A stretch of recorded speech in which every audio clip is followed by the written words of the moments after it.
আসসালামু আলাইকুম ভিউয়ার্স, আজকে আমি আপনাদেরকে একদম সহজ উপায়ে পোলাও রান্না করা শেয়ার করব। চলুন তাহলে রেসিপিটি দেখে নেওয়া যাক।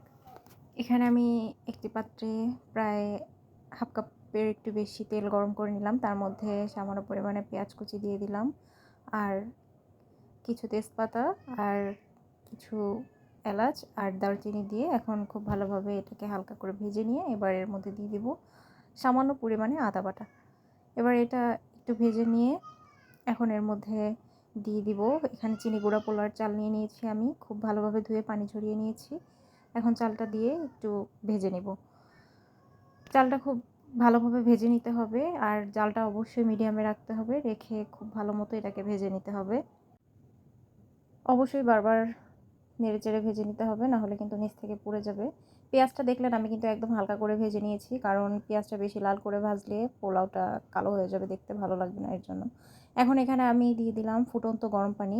পানিটাকে আমি আগে থেকে খুব ভালোভাবে ফুটিয়ে রেখেছিলাম, সেই গরম পানিটা দিয়ে দিলাম। দিয়ে এখন এর মধ্যে দিয়ে দিব স্বাদমতো লবণ।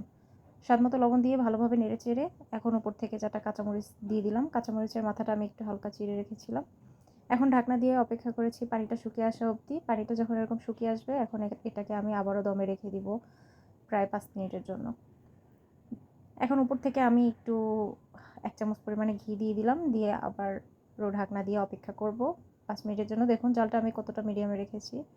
এখন 5 মিনিট পর আমি আবারও ঢাকনা উঠিয়ে পোলাওটাকে খুব ভালোভাবে নেড়েচেড়ে উল্টিয়ে দিচ্ছি, দিয়ে আবারও অপেক্ষা করব দমে রেখে আরও 5 মিনিটের জন্য।